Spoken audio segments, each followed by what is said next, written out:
समय अपने अनुभव की बात कह रहा हूं। एक समय ऐसा आता है जब साधक बिल्कुल आसपास निराशा ही निराशा, अंधकार ही अंधकार, और जिनका भरोसा वहीं से उत्तर मिल जाता है। फिर क्या करे? फिर सोचता मैं असहाय हो गया, मैं तो अनाथ हो गया, अब कैसे? नहीं, कभी अनाथ नहीं हो तुम। उस दिन ऐसे प्रश्न सामने उपस्थित होने लगेंगे, आंतरिक और बाह्य, जो आपको लगेगा अगर ये विघ्न ना होता, ऐसी वृत्ति ना होती तो हमें बहुत आनंद होता।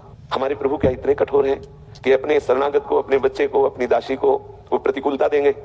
जहां कोई बात आपको फंसाने लगे, बाहर का कोई दृश्य, बाहर का कोई व्यक्ति आपको फंसाने लगे, तत्काल आप नहीं, हृदय जलन से युक्त हो जाए, बड़ी पीड़ा हो जाए, बाहर व्यवहार प्रतिकूल हो जाए, ताप समस्त राग विध्वंस हो जाते हैं। और ये प्रसाद मिलता है जिस दिन आपकी भक्ति में रंग आना प्रारंभ होगा।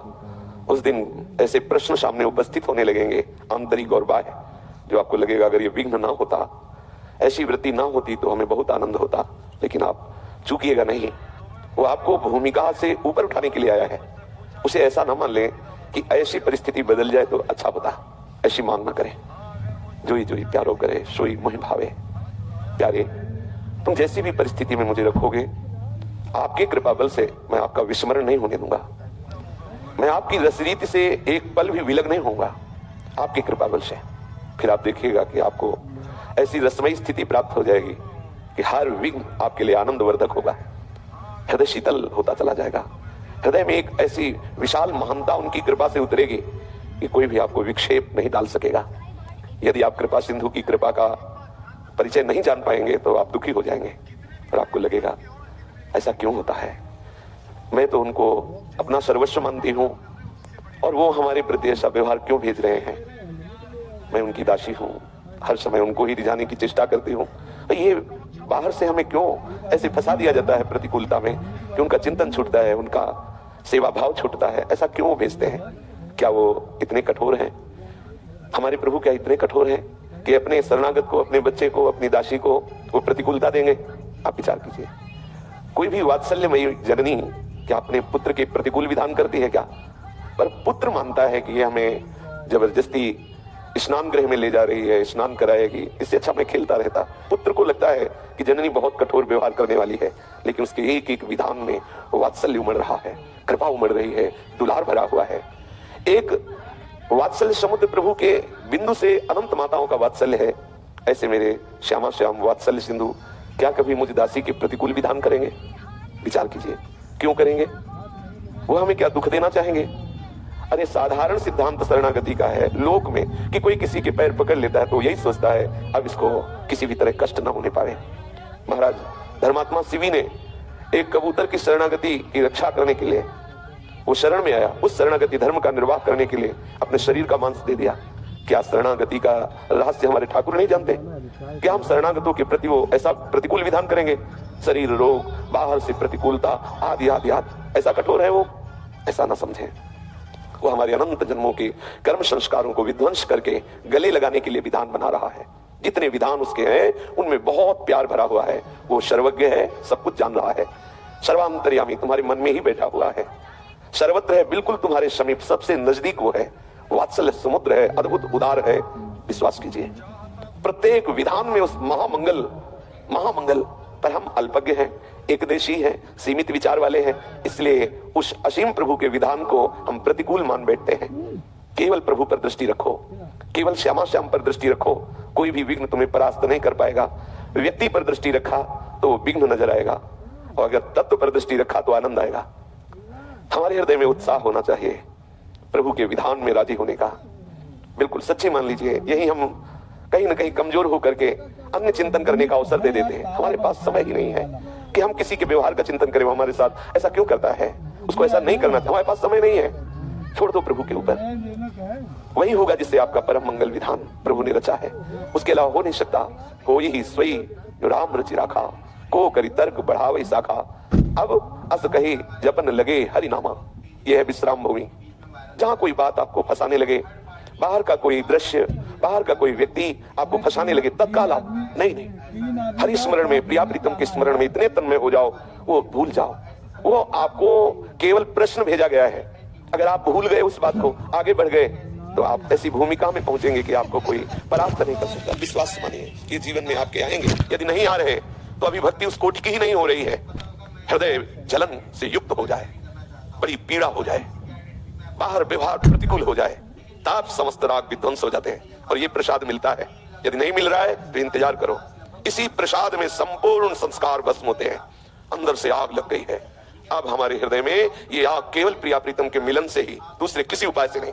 और बाहर जिधर देखो उधर छल कपट, नाना प्रकार के द्वंद, नाना प्रकार का दुराव, इसलिए बाहर कहीं भी फंसना नहीं।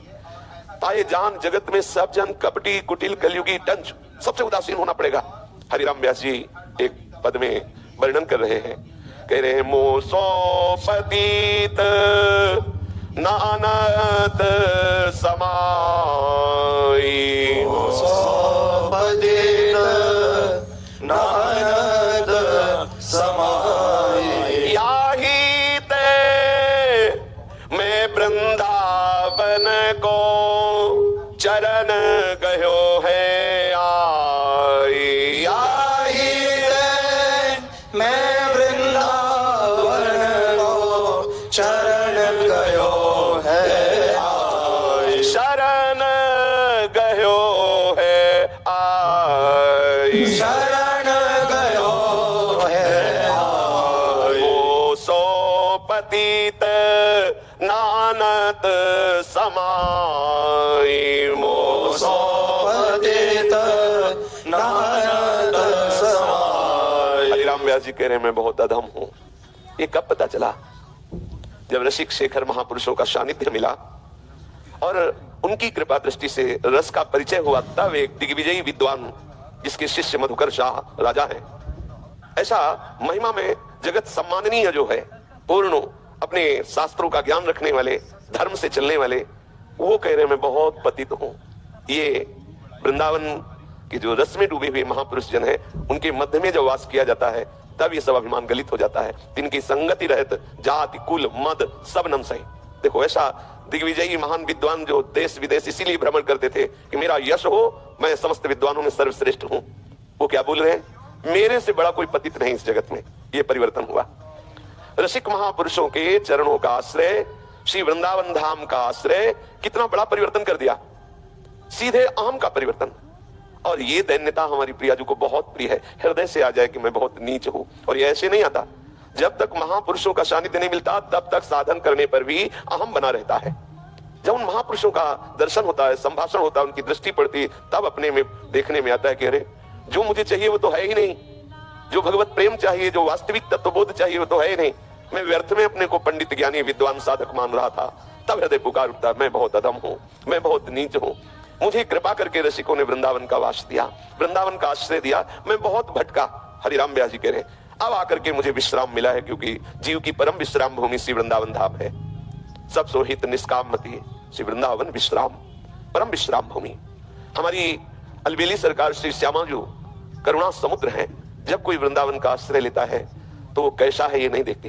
वृंदावन के संबंध से, ये वृंदावन का आश्रय लिए, इस संबंध से लाडली जी उसे अपने चरणों का सानिध्य परम प्रेम प्रदान करती है। हरिराम व्यास जी कहते हैं मैंने बहुतों के चरण पढ़ के देखा है, बहुतों की जूठन खा के देखा है, बहुतों की पनहिया चाटी है, लेकिन जो बात नहीं बनी वो वृंदावन ने बना दिया। बड़ा महामहिमा में अनुभव है हरिराम व्यास जी का। कह रहे बहुतों से मैंने प्रेम करके देखा, आस करी हमें सतमार्ग मिल जाएगा। हमारे द्वंद जो हृदय में प्रवेश करके क्षोभ पैदा कर रहे हैं, इनसे मैं ऊपर उठ जाऊं, इसलिए बहुतों से मैंने आश्रय लेके देखा, बहुतों से हित करके देखा। लेकिन हृदय की बात कहता हूं कि कहीं भी मुझे सुख नहीं मिला, कहीं भी मुझे वो आनंद नहीं मिला जो द्वंद्वों पर विजय प्राप्त करा दे। परिवार से भी प्यार करके देखा तो नाच नचाया, जैसे बंदर को नचाने वाला नचाता है मदारी, ऐसे ही पत्नी पुत्र आदि ने मुझे नचाया।